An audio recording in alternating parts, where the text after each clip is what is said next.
Doctor, can we hear? Doctor, where are you working? Yeah, so I work with the Noguchi Memorial Institute for Medical Research. Okay. Specifically with the bacteriology department. The institute is also under University of Ghana. Yes, okay. So it's more of like the research arm of the University of Ghana, or medical research arm, if I should put it that way. Yeah. Okay. Well, welcome, and thank you very much to the fourth MOOC in AMR for online MOOCs, learning AMR screening and theory. And this is on AMR stewardship, and we've got Beverly and Gamli here. So in reintroduction to the course, you find the online MOOCs hosted at this link here at Jogel, AMR MOOC Africa, and the end certificate for attending. And then here's also a schedule. So we've got the first MOOC, which was on microbiology, bacteriology, and AMR. The second, which was about the identification of microbes. The third, which is more about sensitivity testing.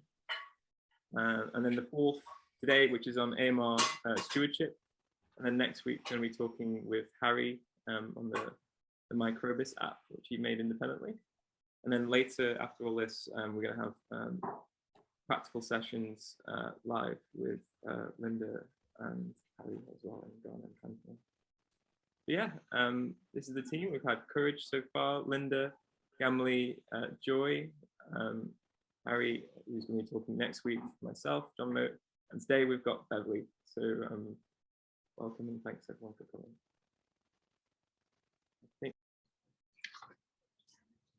I hope you can see my screen. Are you able to see my screen? Yes, we can. Yes. Great. So I guess I can start now. So good morning to everyone. Good evening, good afternoon, wherever you find yourself on the planet. My name is Beverly Ejiri. I work with Noguchi Memorial Institute for Medical Research as a senior research fellow. And my talk is on antimicrobial stewardship.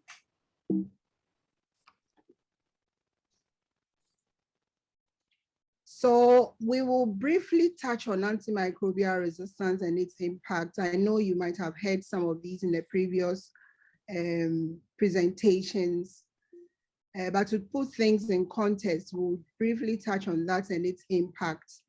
And then we'll also look at antibiotic resistance and use in Ghana, and briefly touch on COVID and AMR, and then we will zoom into antimicrobial stewardship and its importance.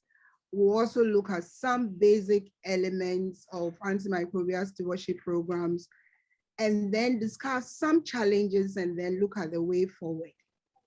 So at the end of this presentation, I believe we'll appreciate or remind ourselves of the impact of antimicrobial resistance. We'll also get to know or remind ourselves of the importance of antimicrobial stewardship. We'll also get to know the basic elements of antimicrobial stewardship program. And then you get to know some of the challenges associated with some of these programs. So antimicrobial resistance continues to be one of the biggest healthcare problems that we face now and in the coming decades. AMR happens when the bacteria or any microviruses, parasites, or fungi change, causing the antibiotics to be ineffective.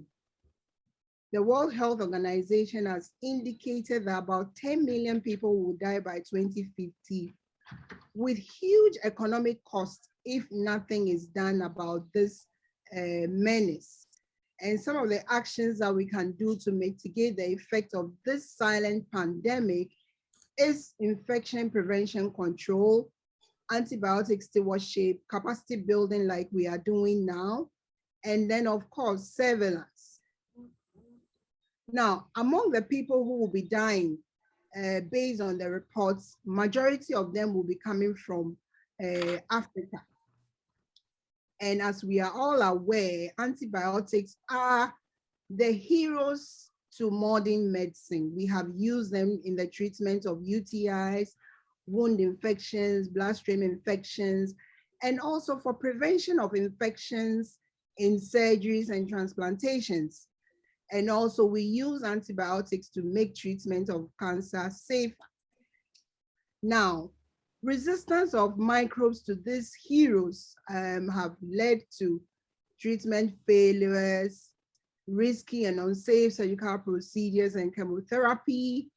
We are having worse clinical outcome because of resistance, and patients infected with resistant bugs have to spend long periods in the hospital with high mortality and morbidity. We are having respiratory tract infections, STIs, UTIs becoming untreatable, and our food systems have not been spared. They are increasingly becoming precarious.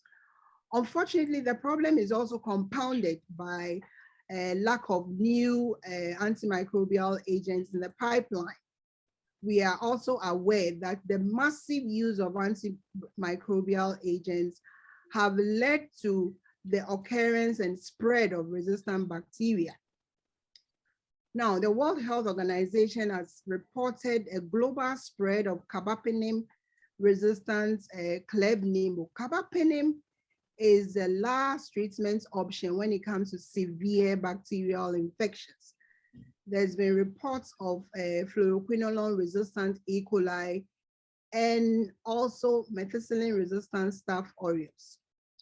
Now, in Ghana, we have detected antibiotic residues and MDR E. coli in beef. We have also detected MDR bacteria in food samples, food vendors, and livestock. The frequently used antibiotics that we are used to in Ghana, such as penicillin, tetracycline, chloramphenicol, etc., have shown to be ineffective, as we are finding more than 70% of bacteria species resistant to these agents. We are also finding ESBL producing E. coli from clinical sources, and these ESBLs are resistant to third-generation cephalosporins and fluoroquinolones. We are finding MRSAs in our communities, among surgical patients, and from clinical sources. Now, in a collection of MRSAs that we found, we noted that they were resistant to a wide range of antimicrobial agents, but I just want to highlight on the fact that we found 20% of these MRSAs resistant to ceftaroline. Ceftaroline is a 5th-generation cephalosporin, which was launched not too long ago. Now, in a collection of ESBL from surgical sites infections, we are finding 10% of ESBL producing bacteria resistant to meropenem. Meropenem is a carbapenem, which is a last treatment option for severe bacterial infections.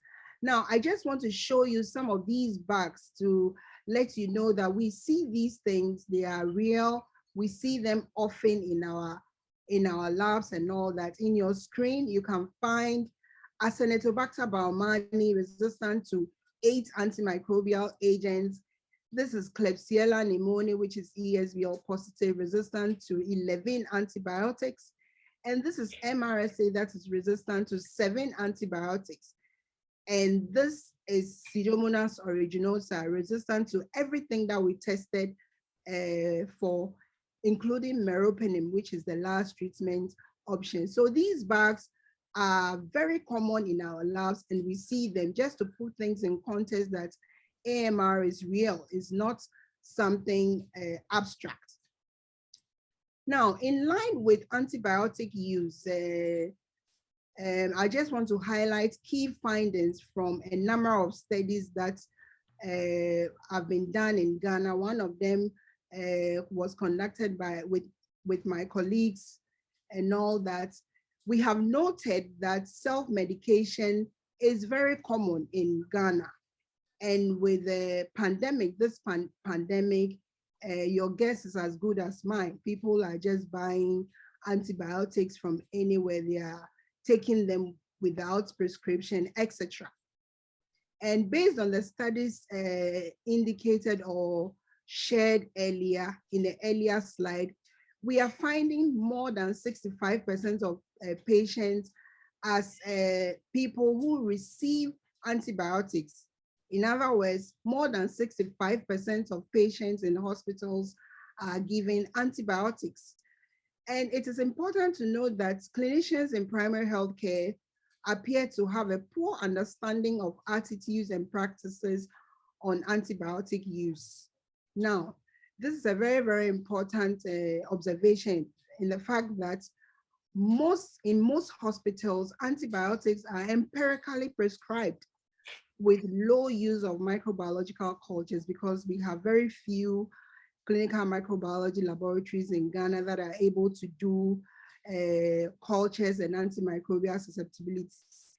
And most hospitals in Ghana do not possess hospital-specific guidelines for antimicrobial use. And we are seeing high usage of amoxicillin, clavulanic acid, metronidazole, cefuroxime, and antibiotics in the watch category of the WHO aware antibiotic classification groups. And this includes a third generation cephalosporin and ciprofloxacin. Briefly, aware or the World Health Organization classification of antibiotics based on aware classifies antibiotics into three stewardship groups. We have the access groups, which are antibiotics that have a lower resistant potential. And then we also have the watch group, and these are antibiotics that have a higher resistant potential. We also have the reserve group, and these are the last treatment options. And if we are able to focus on these categories, we'll be able to use the antibiotics judiciously in our healthcare facilities.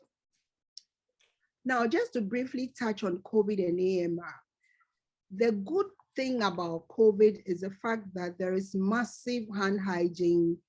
People are using hand sanitizers and they are washing their hands frequently. And this act is likely to reduce infections. And there's also global innovation and international collaborations for efforts, all aimed at reducing the impact of the pandemic. The downside of COVID is that there is a wide use of antimicrobials for presumptive and confirmed secondary bacterial infections in COVID patients, and also people who are suspected to have the virus. And this is likely to increase the antimicrobial resistance levels. And there's also an increase in hospital admissions. Obviously, this will increase the hospital-acquired infections, etc., as we are having more people being admitted in hospital as a result of COVID. So overall, this will compound the already precarious AMR situation. And if we don't do anything about it on a global scale, we are likely to reverse to the post-antibiotic era. Now, the AMR is a global problem, and a global problem requires a global solution. So in 2050, the World Health Assembly launched the Global Action Plan on Antimicrobial Resistance. This action plan has 5 strategic objectives. The first one is to improve awareness and understanding of antimicrobial resistance. The second is to strengthen surveillance and research. The third is to reduce the incidence of infections. And then the fourth is to optimize the use of antimicrobial medicines. And then the fifth is to ensure sustainable investments in countering antimicrobial resistance. In 2018, Ghana launched the Policy and Action Plan on Antimicrobial Resistance. And the National Action Plan on AMR for Ghana is also fashioned along the objectives of the Global Action Plan on AMR. And it has 5 strategic objectives. And the 4th strategic objective is to optimize the use of antimicrobial medicines via antimicrobial stewardship programs. Now, we'll zoom into the antimicrobial stewardship and its importance. If we say stewardship, stewardship is defined as the careful and responsible management of something that has been entrusted into one's care. And antimicrobial stewardship, it can be looked at as a coherent set of actions which promotes responsible use of antimicrobials. The actions can be at the individual level, national and global level, across human and animal health and the environment. In a nutshell, any work that will keep antibiotics working. You can also look at antimicrobial stewardship as an organizational and system-wide healthcare strategy to promote appropriate use of antimicrobials through the implementation of evidence-based interventions. AMR is increasing on a global scale, and we will buy ourselves more time if we take good care of our antimicrobial agents. Now, in antimicrobial stewardship programs, there is rational use of antibiotics. And rational use of antibiotics means that we take the right antibiotic for the right disease and bacteria and patient condition. We also take the antibiotics at the right time, and then also at the right dose based on the patient's characteristics, for example, the age, and then the weight, and whether the patient has a renal, the condition of renal function, or the state of the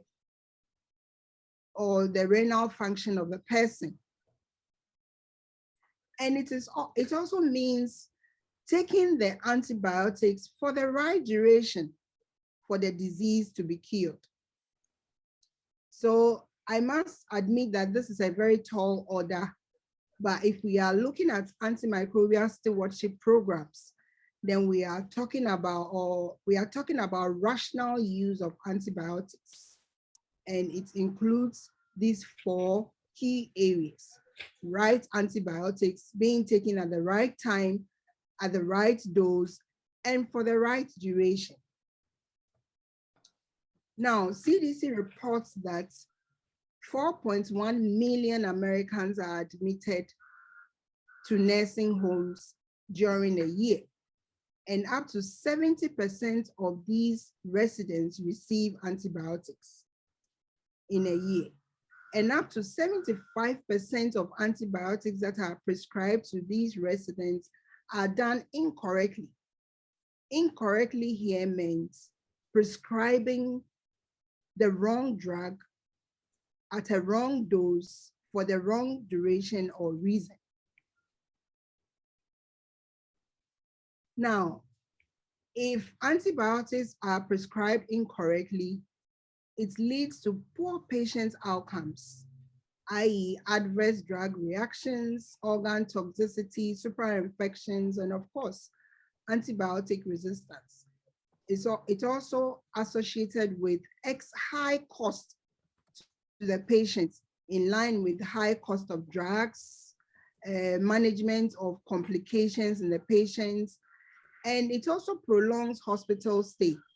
And of course, the treatment of antibiotic resistant infections are also costly. Now, the CDC recommends some basic elements of antibiotic stewardship programs. Now, the team responsible for antimicrobial stewardship are comprised of members with different backgrounds. And it is a team sport, it's a team effort, it's a collaborative effort. It's not a one-man show or a two-man show. It's a collaborative effort to make sure that antibiotics are used appropriately.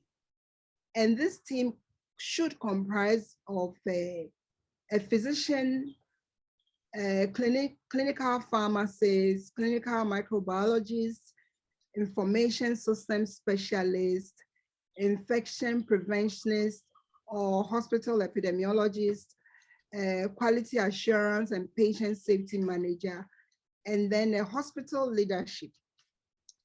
All these members should be part of the team responsible for ensuring antimicrobial stewardship, antibiotic stewardship programs in a particular setting. Now, the core elements of antimicrobial stewardship programs based on the elements or based on the recommendations from CDC is that the program should have the commitment of the hospital leadership. In fact, without the commitment of the leadership of the hospital, there cannot be antimicrobial stewardship programs cannot be successful. They should be committed to the fact that they would want the antimicrobial stewardship programs to be successful. And they can demonstrate this by dedicating human, financial, and information technology resources. This is very, very important. The show of commitment should lead to dedication of the needed resources to make sure that the process is successful. So for example, the hospital leadership should support the microbiology laboratory staff to engage in diagnostic stewardship. For example, the laboratory staff can develop antibiograms to inform treatment decisions for optimal antibiotic use. And then also the laboratory staff can introduce new diagnostic tools that can enhance detection of the pathogens that are causing the challenges in the infection. And there should also be accountability. In fact, it's important to hold somebody responsible for the stewardship program. So a leader or co-leaders can be appointed, and a leader can be a physician and a pharmacist, or who are responsible for the program and also management of the outcome of the program. Another element is to also appoint a pharmacist. Ideally, a pharmacist should be the co-leader of the stewardship program. And that person will lead the implementation effort to improve the antibiotic use. Another element is to make sure that actions are taken. Now, the key word here is action and action and action.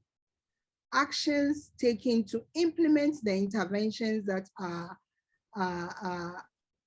required. So for example, if you receive audits on the prescribing patterns of antibiotics in the hospital, and you receive feedback from the susceptibility testing or antibiotic susceptibility or antibiotic resistant trends of the isolates, you should implement some form of interventions to make sure that the antibiotic use is improved. There's also the need to review regularly the way antibiotic susceptibility testing is performed in the laboratory. This is very, very important. Making sure that these tests are performed based on international guidelines and are internationally acceptable, and the results can be comparable locally and nationally and at the global level. to make sure that what we are saying, we are able to use it to optimize antibiotic use. And this information should also be communicated regularly to the appropriate or relevant stakeholders. Now, the fifth element is tracking. This element is to ensure that some of the activities that are being done in the stewardship programs are tracked. If you do something and you don't track the performance of it, you would not be able to appreciate how well you are doing it. So it's important to use in-house information systems or technology that is available in the hospital, or the electronic health record system to track the antibiotic prescribing patterns, and also to track the impact of the interventions that are being done, and then also to track the prevalence or resistant patterns of some superbugs like the ESBL producing bacteria, or the MRSAs, or other difficult to treat bugs in the hospital setting. This is very, very important to track exactly where one is with the stewardship program. Another element is to also reporting the findings to the relevant stakeholders. If you track a particular activity and you arrive at a particular finding, it's important to report to the relevant stakeholders, the prescribers, the pharmacists, the nurses, and then of course the hospital leadership. This is very, very important, so that all members involved in the stewardship program will be on the same page. And if everybody is on the same page, you are likely to achieve more success with the stewardship programs and all that. So for example, the antibiotic susceptibility trends can be reported to the stakeholders, the prescribers, pharmacists, nurses, and the hospital leadership, and also can be done annually as a way of updating the institutional antibiogram. This is very, very important for the success of the stewardship program. Now, the last thing, or the seventh element that the CDC recommends in line with antibiotic stewardship program is to educate, knowledge sharing. I mean, this cannot be overemphasized. There's a need to promote the education between and the communication between the laboratory and the clinicians on a number of issues. So for example, the test performance, the expected turnaround time, etc. And then it's also important to teach staff how specimens should be collected, the right way of collecting specimens. Because if these specimens have been collected in the wrong way, I mean, the lab will have no use for such a specimen. And you can imagine some specimens are very, very expensive, blood specimen, CSF specimen, and in fact, all specimens are very, very precious.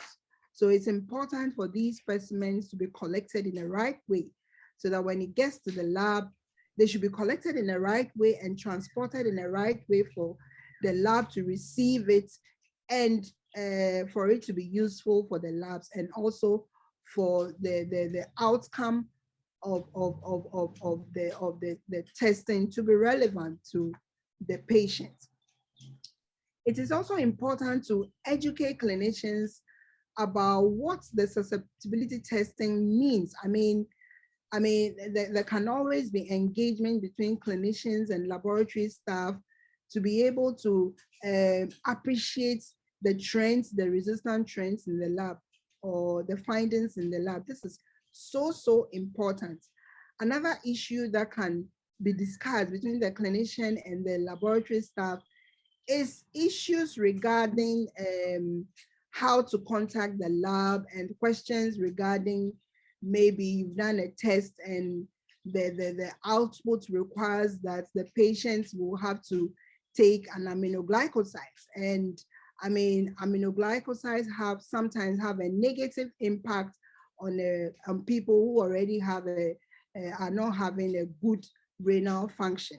So there has to be engagement between the laboratory staff and clinicians. And in fact, all stakeholders need to be educated on the happenings in the findings or in the findings from the antibiotic stewardship program, so that everybody will be on the same page for the success of the program. Now, so overall, there are several benefits when it comes to antimicrobial stewardship program. In these programs, there's optimization of antibiotic use. There is reduction of infections with antibiotic resistance bugs like extended spectrum beta-lactamase producers, MRSAs, vancomycin resistant enterococci, carbapenem resistant Acinetobacter, and other difficult to treat bacteria such as a resistant Clostridium difficile. And the program also leads to the reduction in hospital stay, which obviously will lead to the reduction in hospital-acquired infection and healthcare costs. And at the end of the day, the patient is given an optimal therapy, and also the pressure on the antibiotics are also minimized, and we are able to use the antibiotics for a longer period of time.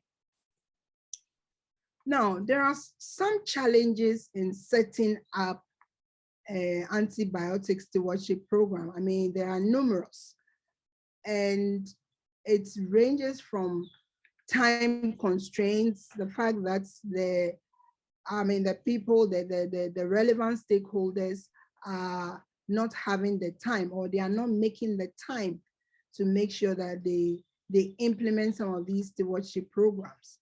Sometimes there can also be lack of interdepartmental coordination. There's no collaboration between the departments that are supposed to be involved in making sure that, or implementing the stewardship programs. There can also be minimal support. I mean, if the leadership of the hospital is not committed to making sure that some of these programs are implemented, it's very, very difficult to implement some of these programs in the hospital. And sometimes there's poor enforcement of regulation. I mean, of course, in hospitals where they are overburdened with a lot of issues and all that, I mean, enforcing of regulations in line with antibiotic stewardship programs can be a challenge in some of these settings. And then also, I mean, there are settings that have no value for the use of antibiograms in the hospital. They will prefer to just go on to do their empirical treatment and all that, because they have no use for the antibiogram. And sometimes it's not that they have no use, but there's lack of engagement between the clinicians and the labs. And as a result of that, they will not even test the samples in the first place. And sometimes patients do not even have the funding, especially in low income countries, to even do the test, because it's so expensive and they can't afford. And therefore the clinician will not be able to even request for some of these tests to be done. In other settings, there's competition among doctors, and also competition among doctors and laboratory staff. And this is very, very common. In my experience with a lot of hospitals, I've observed that, I mean, there is a disconnect between the major stakeholders working in the hospital. The clinicians are doing their own thing, the laboratory staff are doing their own thing, and the patient is in the middle. And sometimes there is just some competition. I mean, some people thinking they are better than the other and all that. So, I mean, it makes the implementation of the stewardship program very, very difficult. And finally, sometimes there is just nobody to take up the responsibility of championing the antibiotic stewardship program. So we should be aware of some of these challenges when it comes to implementation of antimicrobial stewardship programs. Now, I just want to highlight on some general notes, and then we'll look at the way forward for this antimicrobial stewardship programs. It's important to reduce the antimicrobial prescription of third-generation cephalosporins, quinolones, carbapenems, and beta-lactamase inhibitor combinations, because the emergence of resistant bugs has always been linked to the overuse of these broad-spectrum antimicrobials. For example, the use of, or the high use of fluoroquinolones lead to the emergence of resistance in Pseudomonas aeruginosa. And the prevalence of MRSA is also associated with the use of broad-spectrum antimicrobials. And this is very, very common. The use of third-generation cephalosporins have been linked to the high prevalence of ESBL-producing bacteria. ESBLs are resistant to the entire class of cephalosporins. This is very, very critical, and it's the therapeutic options for patients who have been infected with these pathogens or resistant bugs are just limited, and it can be very, very disturbing. Now, it's also important to reduce the use, to reduce antibiotics where the damage outweighs the benefits. And also, we can also aim at using narrow spectrum antibiotics. Ideally, we should know the causative agents and the resistant patterns before treatment, but you know, this can be very, very difficult, especially in areas with no culture and antimicrobial susceptibility testing. And we in the African continent, a lot of hospitals have no setups that are involved in microbiological cultures and susceptibility testing. So, I mean, a lot of the prescriptions or treatments are done empirically. Now, it's also important to treat according to a guideline. The guideline can be a national guideline or one that is based on the local settings. I mean, based on the common infections that we have, the causative agents, and also the knowledge of resistant trends of the bacterial species that we have in the settings. And it's also important to also know the antibiotics that are driving resistance in the healthcare setting. So all these put together will ensure that a good guideline is available so that to inform treatment decisions, etc. Now, in all these, data is key. I mean, and I couldn't agree more with the Director General of WHO, Dr. Tedros Ghebreyesus. And he said that as we gather more evidence, we see more clearly and more worryingly how fast we are losing critically important antimicrobials all over the world. So it's important for hospital leadership to invest in data generation tools, because without data, we will not even know where to focus our energies. It's important to have the data that will inform treatment decisions, not just treatment decisions, but to inform surveillance activities and etc. So we need to invest in systems or technologies that will help us generate the needed data to inform the use or the good use of antimicrobial agents. So in a nutshell, we just have to know that no antibiotics should be taken for viral infections. In this era of COVID, a lot more people are taking antibiotics and all that. And if you ask them, in their minds, they think that the antibiotics are working against the virus, but they have no idea that the use or the rampant or the indiscriminate use of these agents are actually fueling the emergence of resistant bugs. And when we have colds,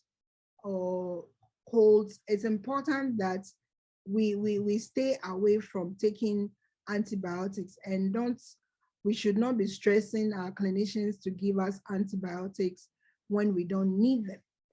It's also important to raise awareness on AMR and AMS. The more we talk about it, the more we engage like we are doing now, the more we raise awareness for the need to, protect the antibiotics that we have so that we use them for a long period. And it's also important to note that antimicrobial stewardship programs are ongoing collaborative efforts. It's not a one-man job, it's a collaborative effort to make sure that we optimize the use of our antimicrobials. And then also, optimization of our antimicrobials ensure that our patients are given optimal therapy, and also we cause little pressure on the antibiotics, and we are able to use them for a long period without them getting obsolete. Yeah, so I think I'll end here. I would like to thank you all for giving me the opportunity to share this talk with you, and I'll pause here and I'll be happy to take your questions. Thank you so much.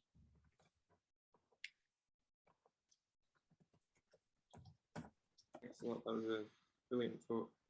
I had no idea, for example, that many hospitals didn't have testing. There's quite a few questions in the chat that people have put during your talk. There's also a Q&A. So someone asked, great and insightful presentation, thank you. Is there any way that we could feature the One Health approach into antibiotic stewardship programs? Your presentation seems to focus more on the hospital environment than the general environment. Yeah, do you want me to take that question now, or we should wait for all the questions to come before we start addressing them? As you'd like, really. It could be that there aren't that many questions.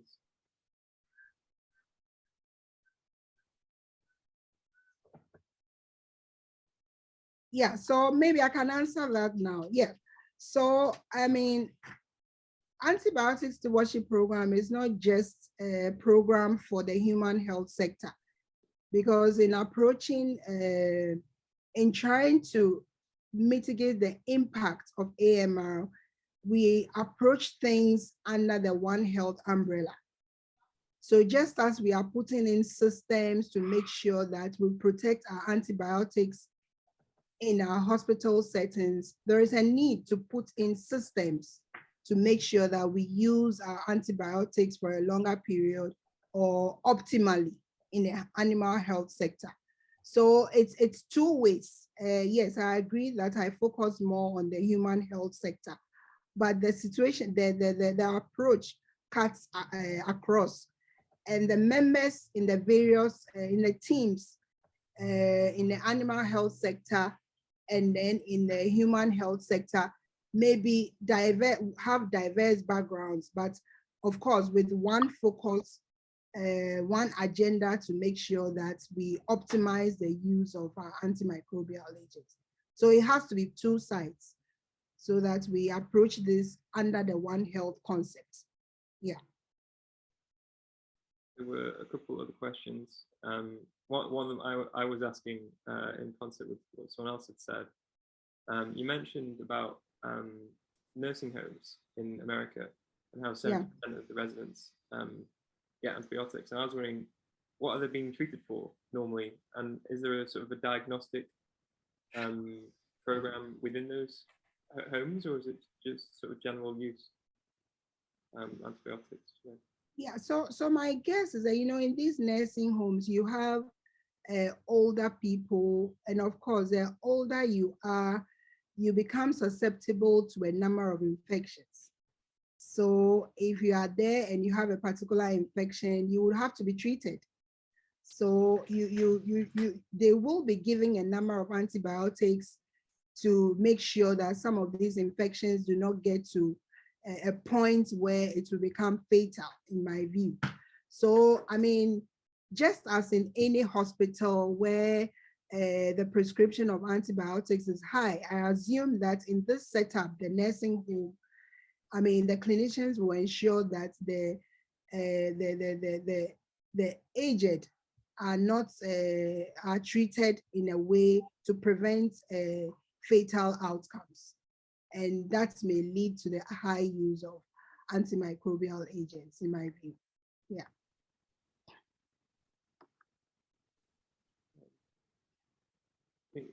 We have no other questions yet. Perhaps during the next presentation by Gamma. Oh, there's a new question.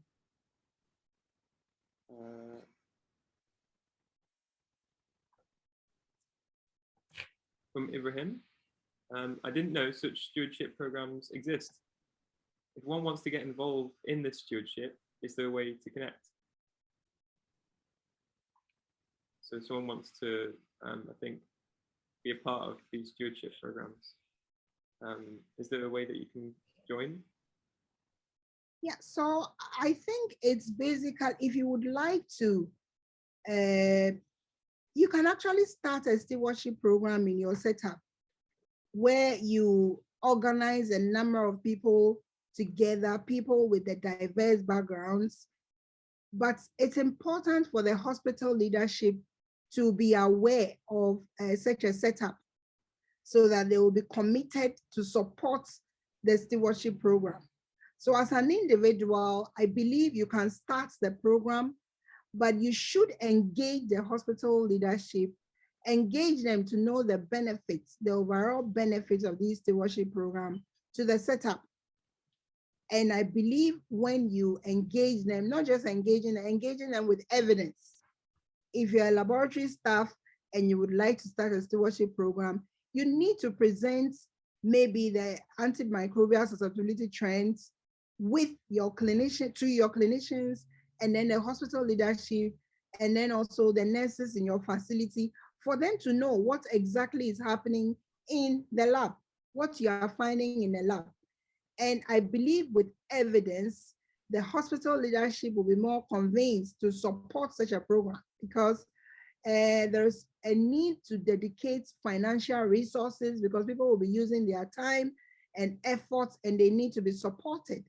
There is a need for the hospital leadership to invest in, for example, reagents and things that need to be used for testing in the labs and all that. So as an individual, I believe you can start, but you need to engage the hospital leadership to buy in to the whole idea. And I believe if you are able to get them to buy in, you will be able to get their support to get the other stakeholders and other members on board, and then start the program. So it is possible to start this thing in your hospital setup or in your animal health setup, with the whole idea of making sure that the antibiotics are preserved. And there are ways of doing that. There are guidelines to come up with to make sure that everybody buys into the guideline, and not just buying into the guideline, everybody adheres to the guideline, because it's of no use if you have a guideline and people are not adhering to. So it's a whole process, but I believe it can be started. You can start it small and gradually build up the process. So let's say that this training we are having can be the beginning for the information that you have to start with. And then with time, you'll be able to get a number of people on board to move it forward. So it is possible. I believe that anything is possible. You just have to follow it up and get it done. Yeah.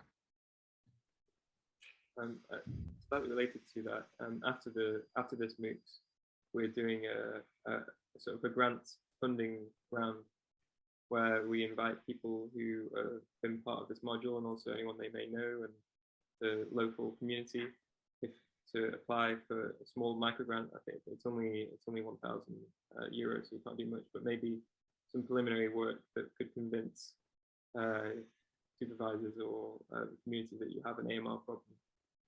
maybe it could be called something like an AMR Stewardship program, and could help launch that.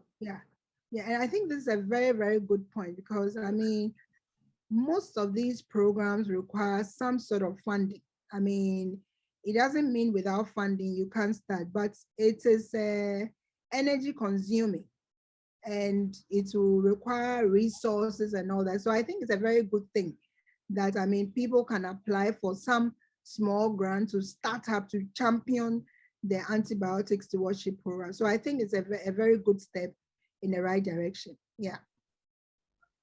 I think just one last question before Gamli's talk. So Ekachana is asking, do I have to consult the hospital leadership, the AMS leadership, as an environmental microbiologist before setting up an AMS program or environmental health program? Or do they have a different team as an environmental health as opposed to AMS? Yeah. So what I can say about it is that, you know, the AMS program is a collaborative effort. This is very, very important. So, I mean, if your interest is in the environmental side, but you work in the hospital, it's important to be part of the team in the hospital that are engaged in antimicrobial stewardship program. Of course, in a team of people who are involved in antimicrobial stewardship program, there can be an environmental person in the team, in my view, because you may be able to take samples from the hospital environment, to test it, to share with the team, the other members of the team, the clinicians, the nurses, and whoever is in the team, to know that the environment in the hospital is a hot spot for resistant bugs. And if you are doing this alone, there's no way the other stakeholders will get to know about it. And I mean, so I mean, things will not be done holistically.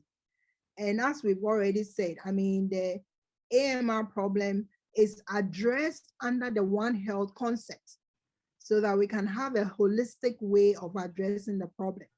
So as an environmental person in the hospital, I think it's important to maybe even start by sharing your findings with the hospital leadership. This is very, very important, because they will help you, give you the support to be able to champion the antimicrobial stewardship program. So it's important to involve all the relevant stakeholders in the setup that you find yourself. You may not have all the members in the list that I mentioned, but you can start with what you have. And then with time, other people will join based on the evidence that they are seeing on the ground. It's important to generate evidence in your setup to be able to get the buy-in of others to join you. And this is very, very important in the hospital setup. Anytime I engage the hospital lab staff, I encourage them to compile their susceptibility results in a simple way to present in the clinical setting, the clinical meeting of the clinicians, to present it to pharmacists and all that, because all these things will inform the choices of antibiotics that are used, the choices of antibiotics that are being stocked even in the pharmacies of the hospital. So if we are not engaging with ourselves in the lab setup, in the hospital setup, or in the animal health setup, I mean, I think it's only the patients or the animals that will suffer. And any of us can be a patient at any time. And if we are not engaging ourselves well, we may be the victim at a point in time. So it's important for us to engage to make sure that at the end of the day, the patient gets the benefit of receiving the right antibiotic. You're really inspiring every time you're engaged. Yeah. Good, to be honestly. Very, very important. Thank you. there are quite a few more questions, but perhaps we should move on to Gamal's thought.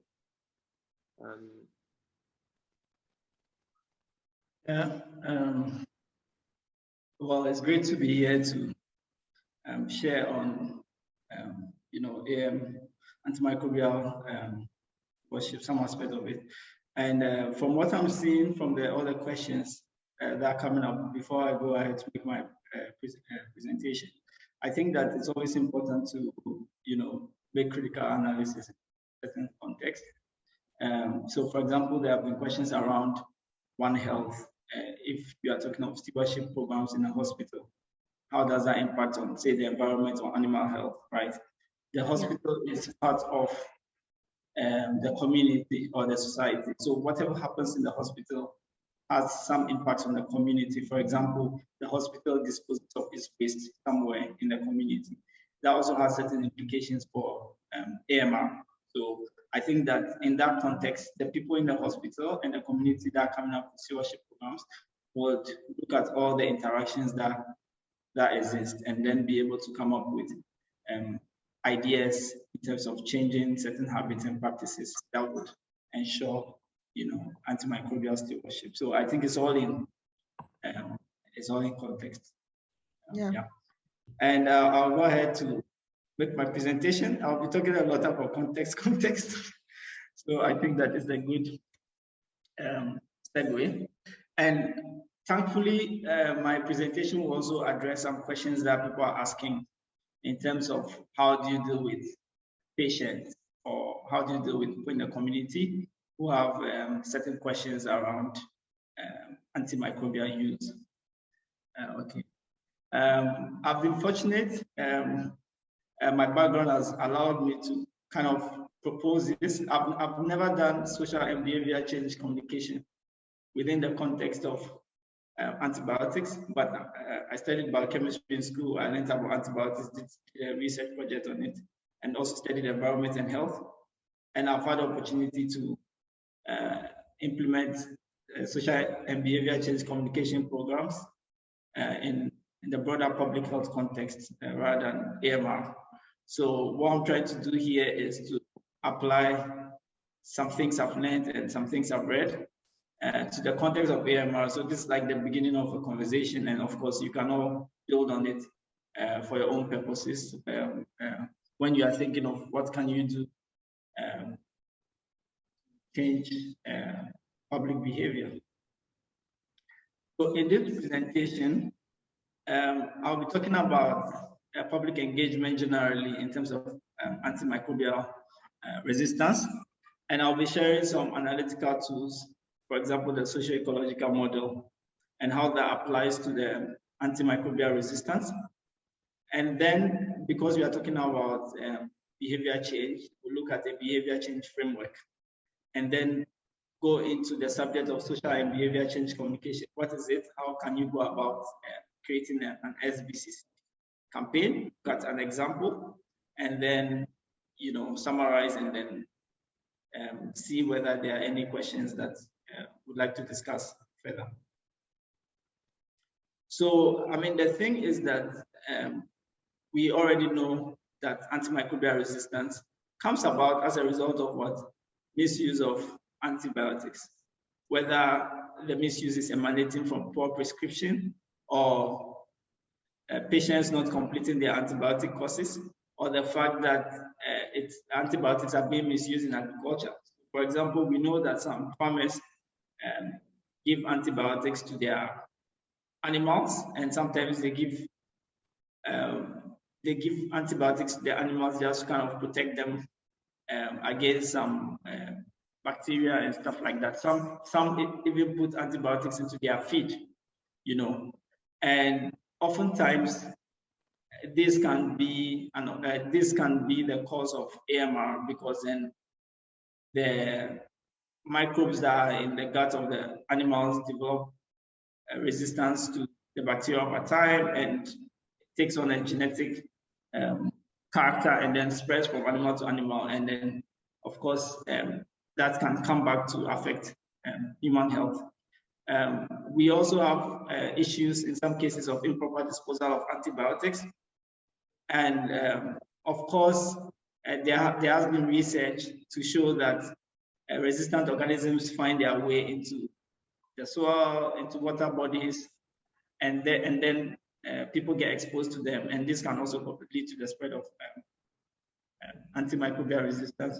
I remember a research team at the University of Exeter, where I studied, did this research that they call the beach bomb study, where they literally were able to measure exposure of people who bath in water to, microbes, in fresh waters, and they realized that yes, there can be some incidents spread of antibiotics, which means that the way in which antibiotics are disposed in different environments can also contribute to AMR.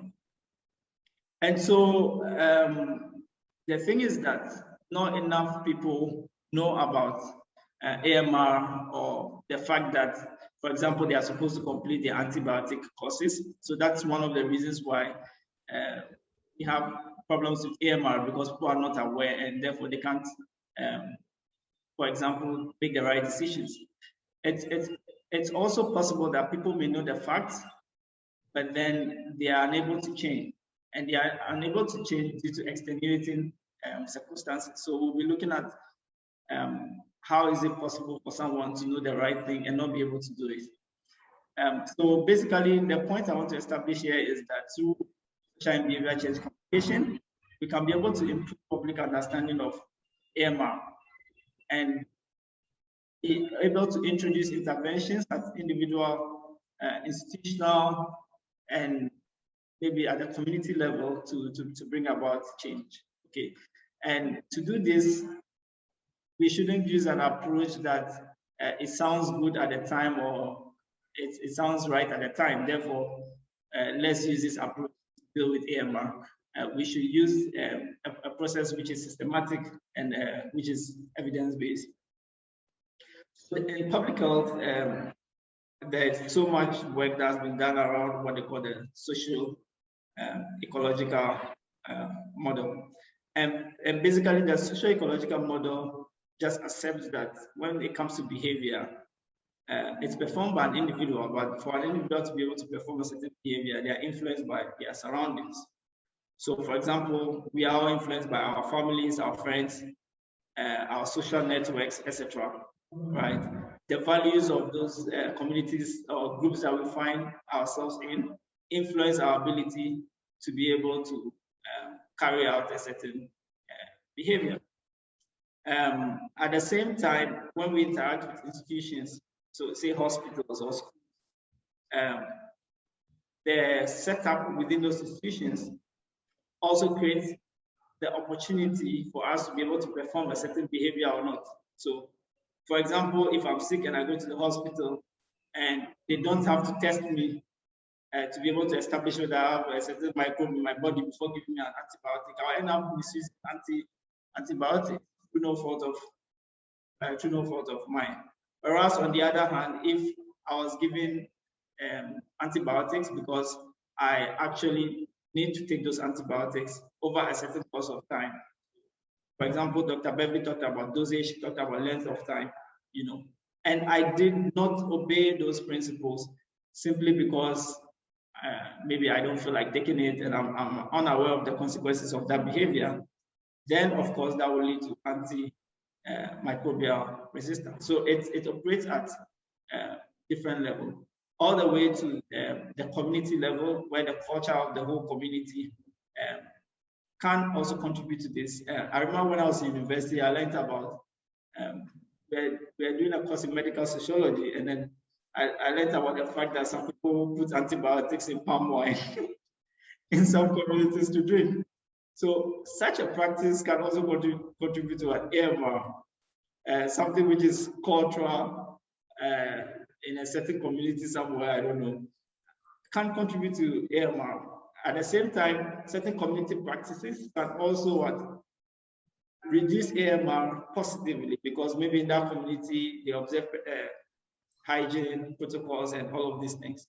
So it's important for us to, when we are thinking of SBCC, to be able to take all of these things into consideration. I added environmental as a layer. You don't normally see this in many models, but I added it because it's very important in what we are discussing. Because, for example, we live in cities, the way our cities are set up, the kinds of facilities that are open to us, and also even people who live in rural communities, their close interaction with the environment can also lead to some issues with AMR. So, so this model is very important. And the larger point I want to make here is that if you want to undertake an SBCC campaign, think of the people you are going to talk to, what factors influence their behavior at the personal, at the family level, at the organizational level, or at the community level, so that that will guide you in terms of framing the response that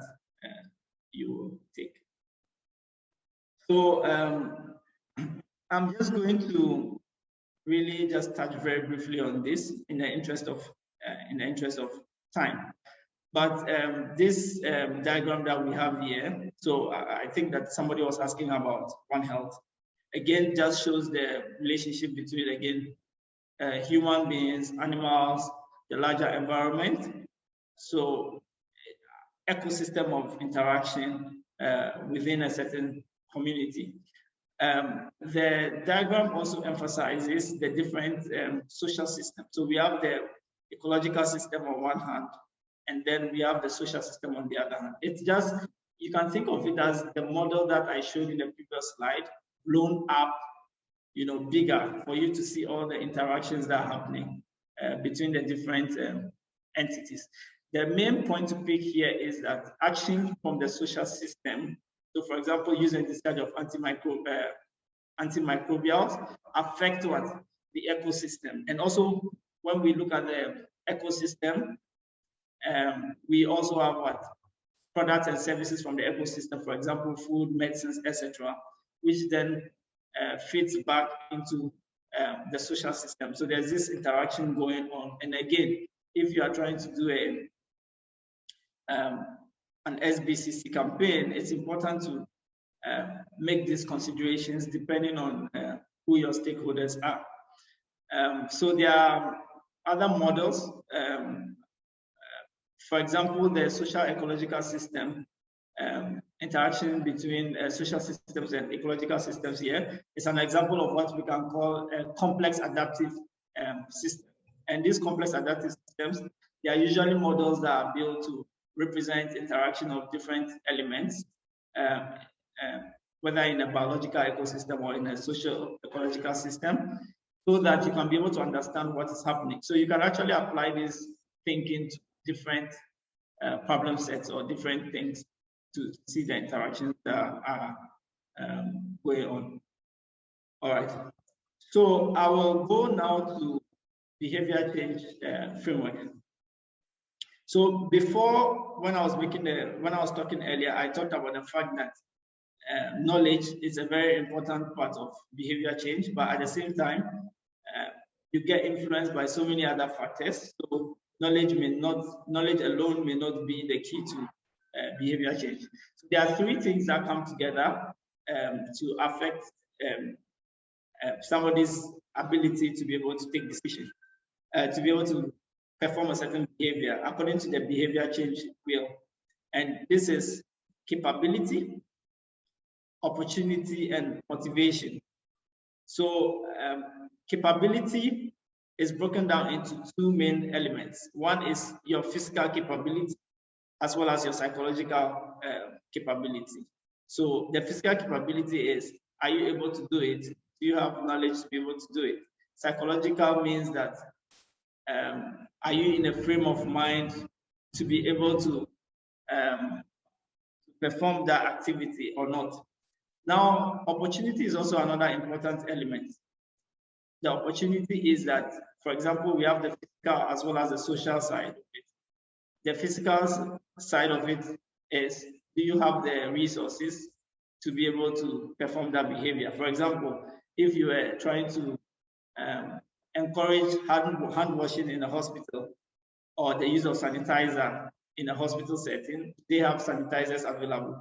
And social has to do with, is that behavior acceptable in the community in the first place? And then motivation is also, there are also two elements of motivation, automatic and reflective. Automatic has to do with the extent to which the behavior is internalized in your system. Can you just perform the behavior without any motivation? Whilst reflective has to do with the fact that you may need time to be able to find that behavior acceptable or not. And so the sources of behavior, it's very important to understand the sources of behavior, because if you are in a certain context and you want to promote positive behavior change, it means that understanding the sources of behavior means that you understand the factors that drive the possibility of changing behavior or not in a particular community. Because for a certain individual, maybe the capability to perform the behavior is not there. So if the capability is not there, then it's up to you to build their capability so that they can then change their behavior.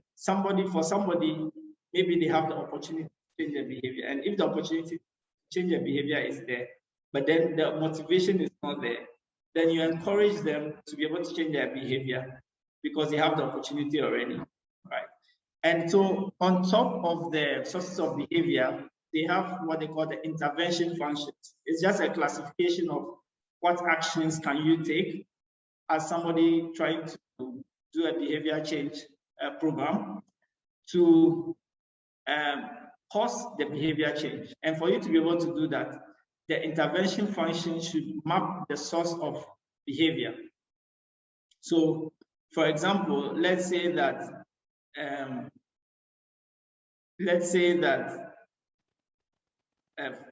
for example, earlier I was talking about the fact that maybe somebody doesn't have the capability of performing a certain behavior. That means that you can use modeling to show them that, okay, this is how to wash your hand, or this is how to use a sanitizer, you see. So you model the behavior, and then the individual can then practice that behavior and then change. If the problem has to do with lack of awareness, they don't know something, then it means that you can actually teach them. You can do an education program to cause behavior change. And then on top of that, each of the actions are also grouped into policy categories.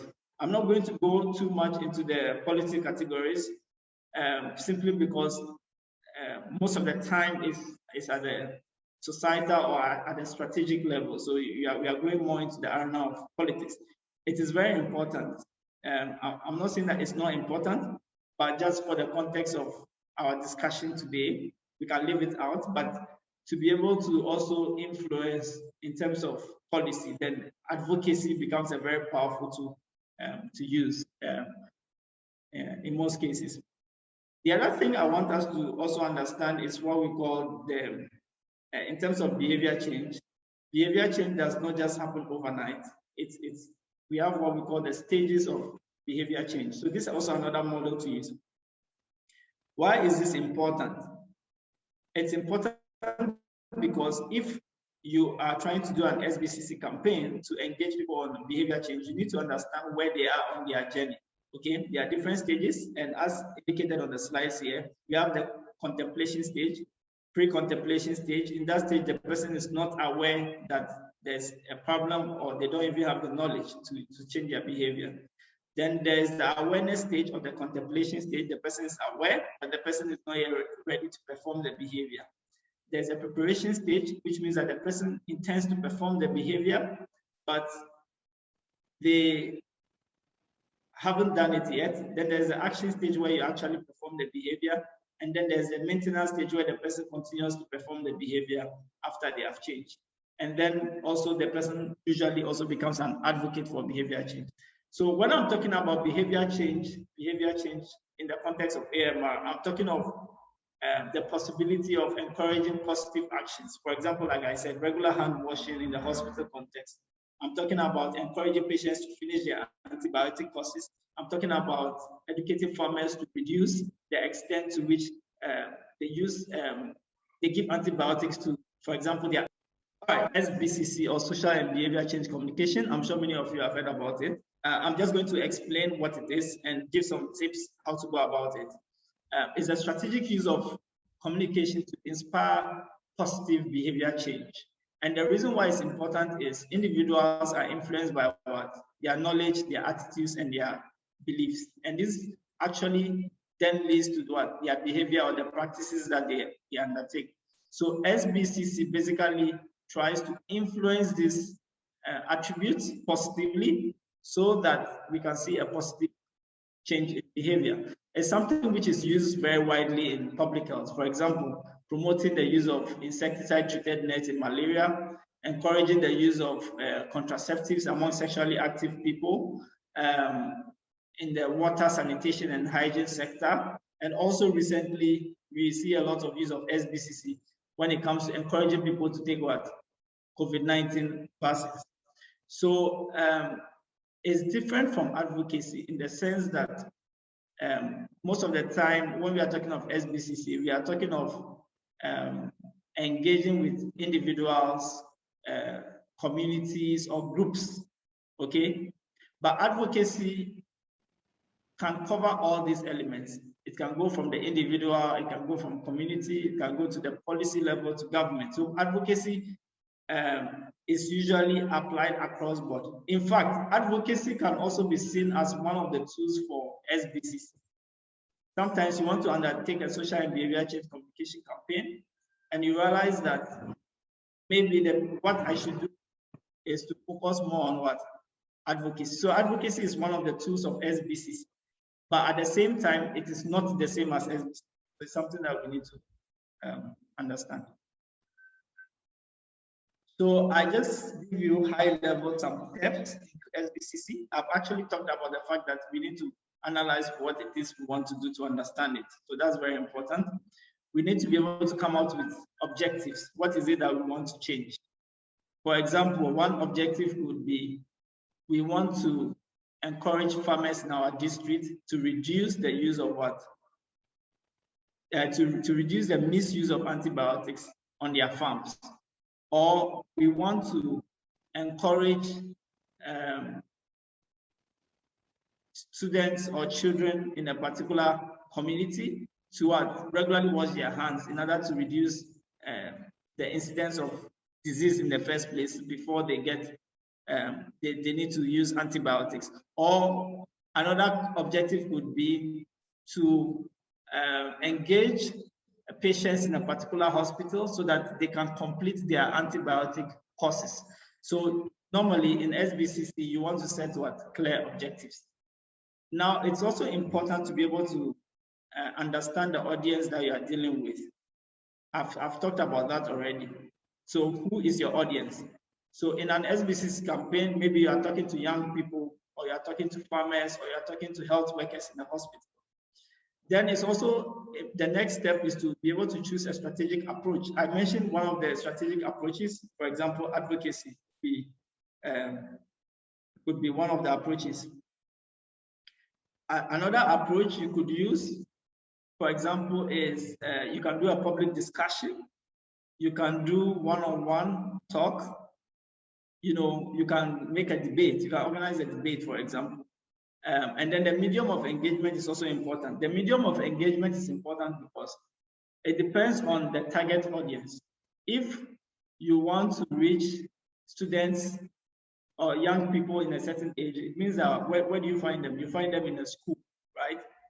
If you want to reach farmers in a certain community, then you can work through the farmers group or the local farmers association, so you can reach out to them. But if, for example, you want to reach farmers not in a particular community, but in a district or in a whole region, then obviously you probably would have to go on radio or TV to be able to reach them. So it's important to think of who are my audience and how do I reach them. Then you have to decide on a central theme. What is the theme of your campaign? Themes are very important because they are catchy and they are things that individuals can remember and therefore help you to frame your campaign. Then we have what we call key messages.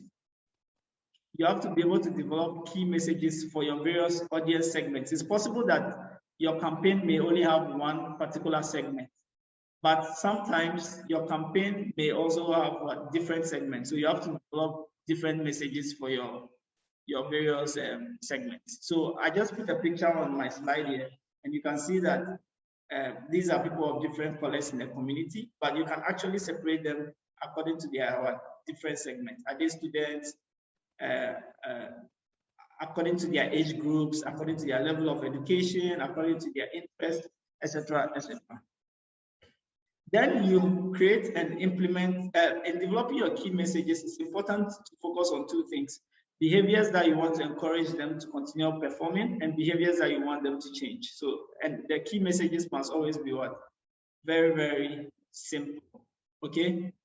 Completing your antibiotic courses will ensure that you protect yourself and the medicines you use will continue to work for you. You know, these are like some examples of key messages that you can come up with. Then it's also very important to create and implement an action plan, because in your mind, you want to create a certain campaign or program, but if you don't plan it out very clearly, when it comes to implementation, you may end up being confused. Then the last point is to be able to measure your performance. So there are different ways of measuring your performance. You can do a survey, you can have a chat with the people to find out their experiences. You can just make an observation to see whether the behavior that you are teaching is actually being performed. So that's also very important. So here I talked about, I have two operational tools that are very important and helpful in an SBCC campaign. One is the theory of change. Actually, theory of change goes beyond social and behavior change communication. It's actually very important for any project at all that you want to implement. And most people like to think of their theory of change from the back. So you think of what is the impact that you want to create, right? When you think of the impact that you want to create, then you ask yourself that what outcomes do I want to see to be able to make that impact? Then you think of what should I measure when I'm performing my various activities in order to be able to achieve those outcomes. Then you ask yourself, what kinds of activities should I do? And then you think of the resources at your disposal to be able to carry out a particular activity. And then of course, make sure that whatever you do maps back to your original objectives. So let's say, for example, want to reduce AMR. So that's the impact that we want to create. Reducing AMR is a very, very big impact. It's a very, very big thing we want to achieve. So it's difficult to achieve. It's just difficult to stretch your hand and then, I don't know, AMR is like here. So you just stretch your hand and bring it down. You know, it's not possible, right? So what do you, in order to reduce AMR, I want to, for example, let's say, for example, improve prescription practice in a hospital. So I want more doctors to prescribe antibiotics only when it has been confirmed that maybe the patients are infected with microbes. So that is the outcome you want to achieve. So maybe the output for your campaign will be that how many doctors have I reached, or how many hospital staff have I reached with information about AMR, and the fact that it's very important to conduct tests before giving out antibiotics. So that's the output that you want. So it means that at the end of your campaign, you want to reach 1,000 doctors. Maybe it's too much, but you want to reach maybe I don't know, 20 doctors in your district, for example. Or if it's at the national level, obviously you can then be talking about 100, 200 doctors, or even more, thousands. Then the activity, how do I reach doctors with information on AMR? What is the most effective way? Should I create communication materials like flyers and things and send it through their medical association so that it will reach them? Or should I find a way of going to the meeting of, say, a medical association so that I can share with them about AMR and some practices that they can take? Or should I move from hospital to hospital to talk to the doctors about AMR? So these are like different approaches you can use, or different sets of activities you can come up with in order to be able to achieve your goals for the project. You choose your activities based on the context in which you find yourself, your resources, the availability of the people you want to reach, etc., etc. Then, of course, inputs are, for example, the resources that you have, the facilities at your disposal, the funding that might be available to other people who are available to support your campaign. All of that has to also be taken into consideration. And in order for you to be able to clearly identify what it is that you want to achieve, it's important to do an action plan. So Dr. Beverly was talking about the importance of thinking of who, what, where, how, and when you want to carry out something. And this thinking is also important in framing an action plan. So the output in your theory of change can go into the KPI of your action plan. Then the timeline will be when you want to achieve your activity. You already have your objectives. So you can just convert your objectives to what? Activities. So under each objective, you can come up with 3 or 4 activities that you want to undertake. So for example, I was talking about if you want to, for example, improve the prescribing practice among doctors in a particular district, your activity, for example, could be give talks to doctors in different hospitals in the district. Do you understand? Then your sub-activities will be what steps can you take in order to be able to successfully give talks to doctors in a particular district? Who on your team is responsible for that? Are there any resources available to you, and when do you want to achieve that? That's important. At the same time, you may not only do one activity. Let's say that you want to give talks to doctors at a particular or at various hospitals in the district, but at the same time, you want to put pressure on the doctors to do the right thing. So you want the members of the public to also be aware that they need to be tested before they are given antibiotics. So another thing you could do is to do a radio talk or a TV talk or maybe a science cafe. I like to do science cafe, so you could do a science cafe, whereby you engage members of the public about the importance of being tested before they take their before they are given antibiotics. So that kind of creates an accountability system, which can actually help to lead to a positive behavior change. If you like, another lever that you can pull is to, for example, write to the medical association or engage with the medical association so that they can. I'm saying this theoretically because I'm sure in many countries they already have guidelines about how to give antibiotics.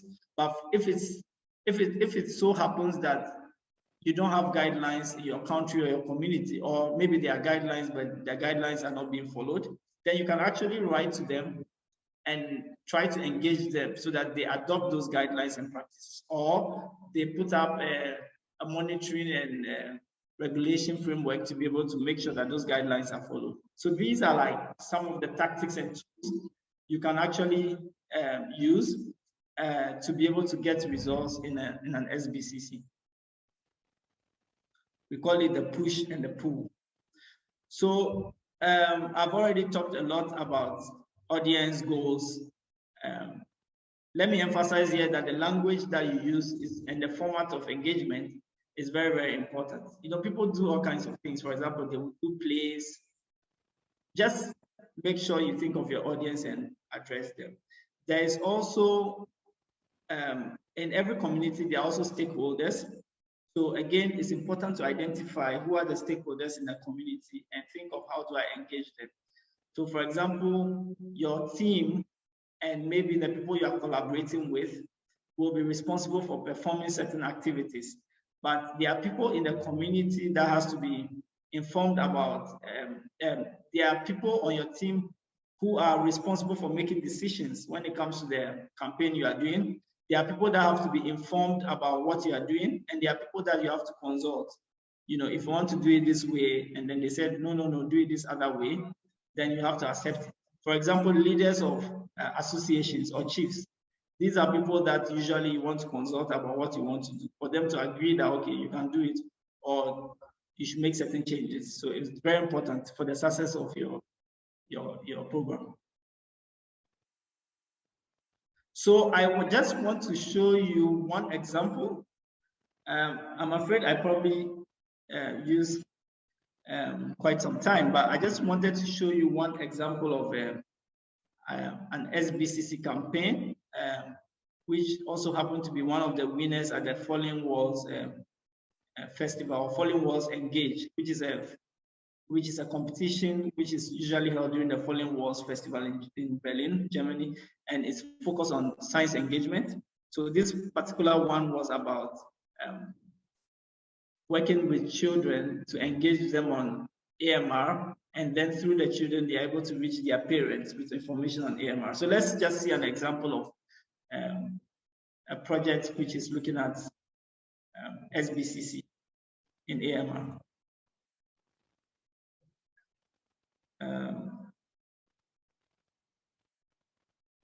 Please, can you hear the sound? No, we can't hear anything, unfortunately.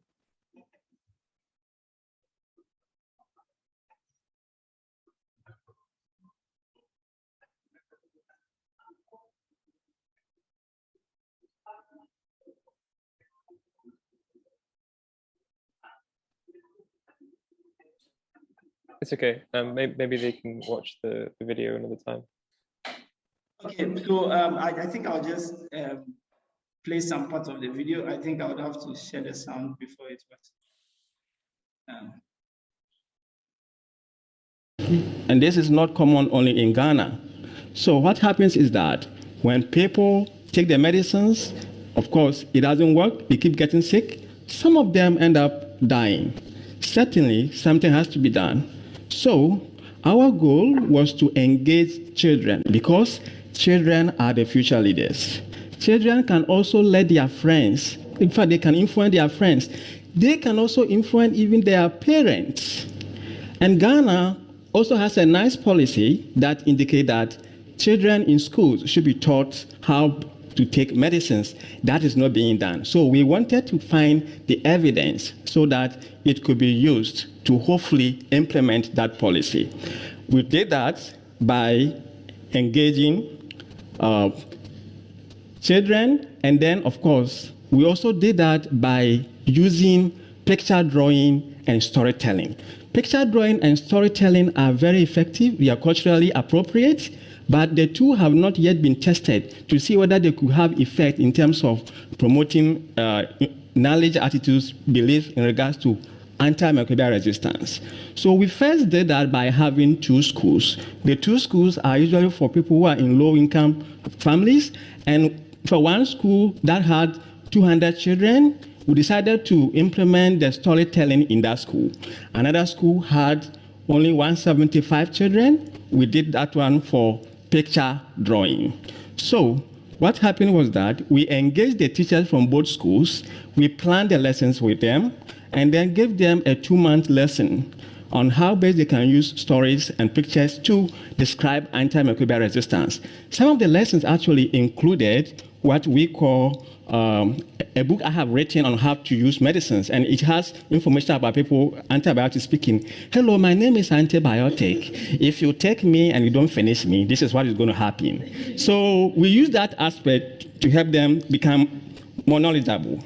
And then also, what we did was that we had a cartoonist also engage these children that is also a storyteller. And then we had a competition in each school where we selected top 5 stories and top 5 pictures. So what they did was that we used idea from those top 5 pictures and stories to create an animation. Here's an excerpt.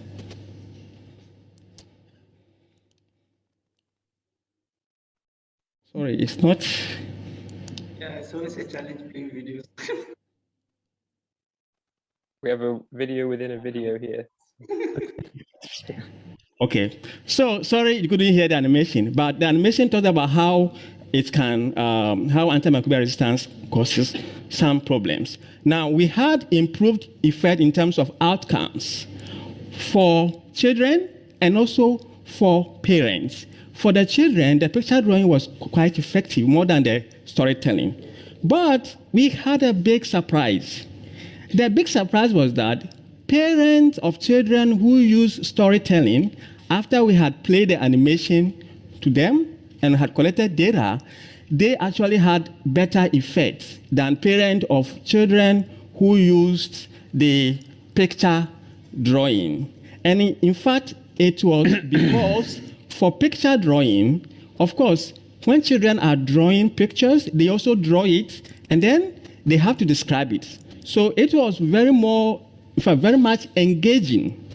Whereas for storytelling, they just write the story, and then they stand in front of their peers and then say it, okay? Now, when we asked the parents we wanted to know whether their children had spoken to them about antimicrobial resistance. We're surprised that about 90% of the parents who were in the storytelling group said yes. But for the picture drawing, only about 60%. So it means that this is something that can be very useful. Both the picture drawing and the storytelling could have effect on children and parents. And it is very innovative, and for the WHO even read the report, and they were very much impressed with it. Thank you so much.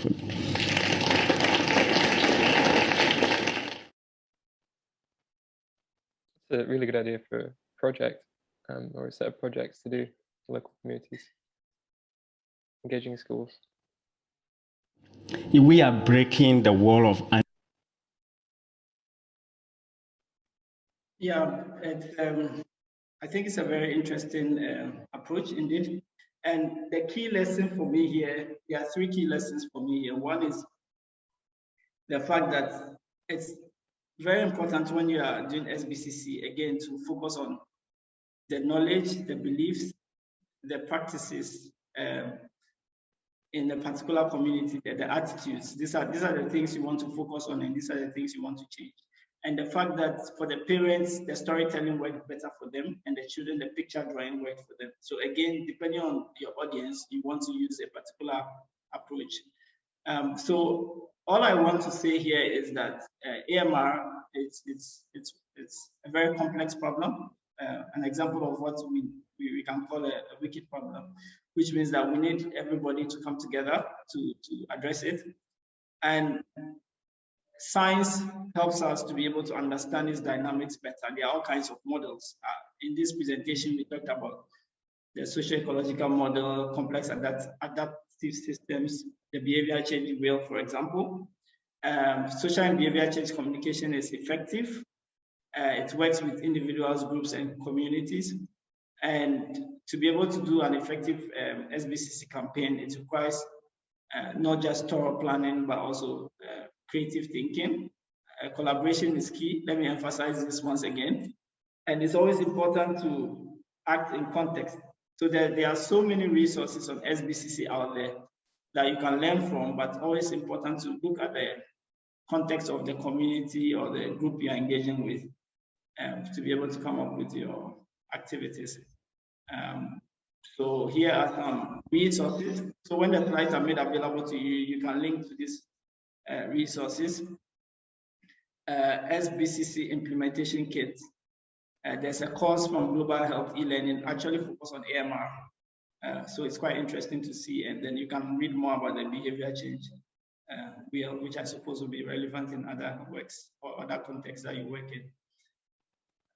So thank you, and sorry for taking a little bit more time than I thought I would take, and yeah, happy to answer the questions.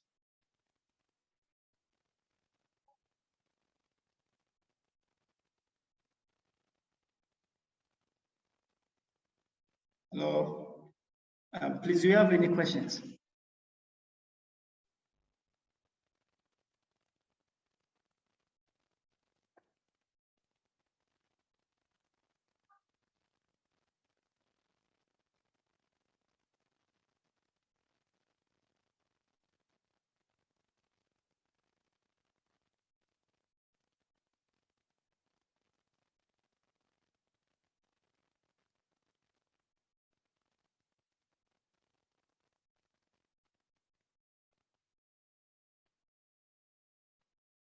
Okay, there's a question here. Has any action been taken in Ghana on this topic? Social and behavior change communication antibiotics. Yes, people have done various things in Ghana. So for example, I know that the Pharmaceutical Society, they've been doing various public education campaigns on this for the last couple of years on AMR, yes. And actually Beverly has been highly involved in education around public education of public. Do you want to share a little bit more about examples of activities that you've done in this area?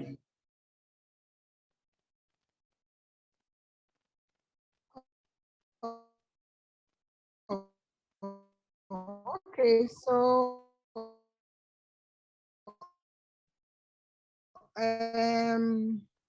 what we have done, we have done some E. coli from raw meat and came to the lab, analyzed it, and then we noted that we have some MDR ESBL producers in the raw meat. And from our observation, the handling of the beef at the slaughterhouses is such that the workers in the slaughterhouse can easily be infected with the MDR bacteria from our observation. So what we did was that we went back to the slaughterhouses, did a presentation, not a slide presentation, but we had a group of them gathering, and then we shared the findings with them in a simple language where everybody understood. And we also beautifully linked it up with COVID, that, as we wash our hands and make sure that we are preventing infections, we are also not just preventing COVID, but we are also preventing, getting infected with the other resistant bacteria from their slaughter slabs or in a way in which they handle the antibiotics. So in fact, the manager of the slaughterhouse was very, very grateful. In fact, in our conversation with him, he noted that the source of the MDR bacteria could be from the water that they've been using, because the water they use in washing the meat wasn't that clean. So they decided that, okay, then they will do something about the water, but we haven't gone back to check again to see that after changing the water, how is the beef faring now? So in a nutshell, this social behavioral change thing is very, very important. I always say that when we do our research in the lab, it's not enough to end there in publication. We have to reach out to the people who are the end users of some of the things that we do, so that as we engage with them, we'll find our findings being implemented in the areas where they are needed by the people who are the beneficiaries or end user good. The second thing we did was we are conducting a study on surgical site infections, checking on resistant bacteria from patients with surgical site infections. So we had a meeting with the surgeons in the hospitals that we are working in. The study is ongoing.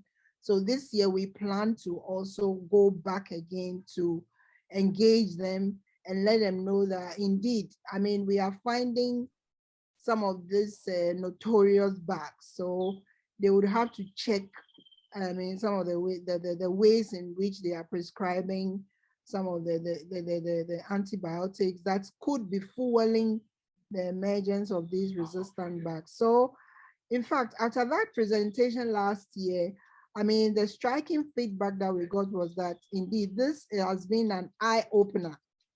So it's a hope that, I mean, the results that we shared with them at that time will also impact on the way, I mean, what they do in prescribing some of the antibiotics and all that. And then we also encourage them to engage with the laboratory staff to make sure that they know exactly what is happening there and all that. And I think the last thing is engaging with laboratory staff. I mean, this has been something that I'm really, really passionate about. In our engagement with the laboratory staff, what we have realized is that there's a disconnect between laboratory staff and other stakeholders, be it clinicians, be it pharmacists, be it, I mean, hospital leadership, you know. So in our engagements in one of the hospitals, we got the hospital leadership to really buy into what we were talking about. And thankfully, as a result of that engagement, there was some dedication of funds to the lab.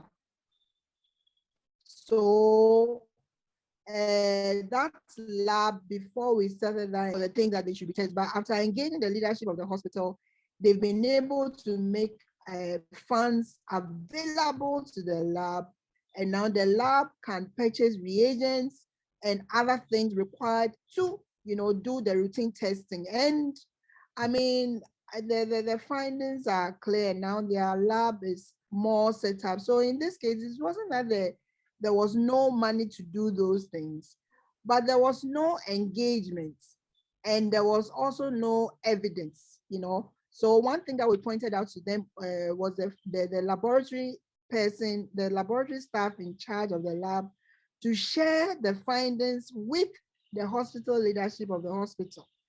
And after doing that, in fact, a lot has changed in the lab. And now the lab that was not routinely testing or culturing bacteria is now doing the testing.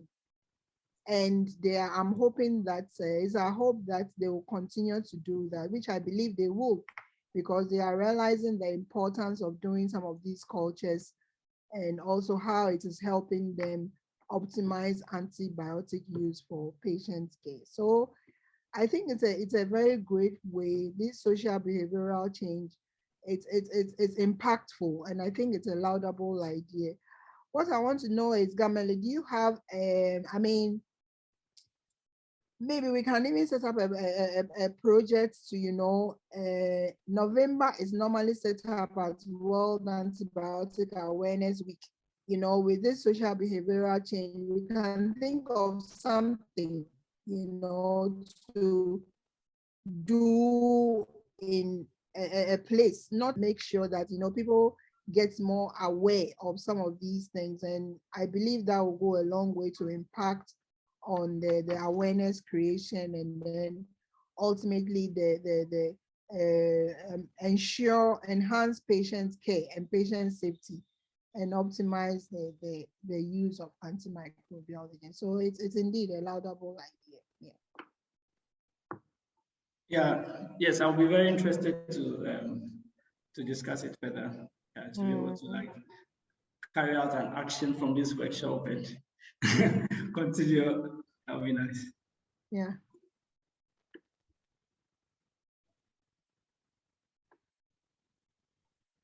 Okay, there's a question here.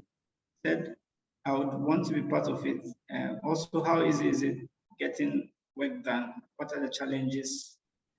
I'm sure this discussion will go on and on and on. But Ibrahim, I believe that you can get in touch with Dr. Ejiri, myself, and let's see how we can carry this forward. With the AMR Awareness Week, it might actually coincide with some of our program to increase the number of projects that are working on AMR. and the grant review. So that could actually work out really well, and perhaps we will do something.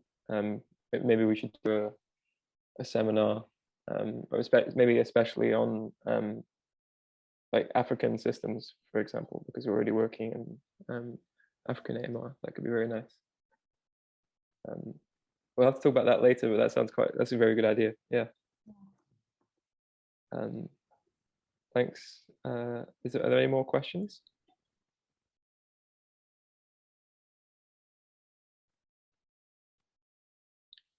Okay.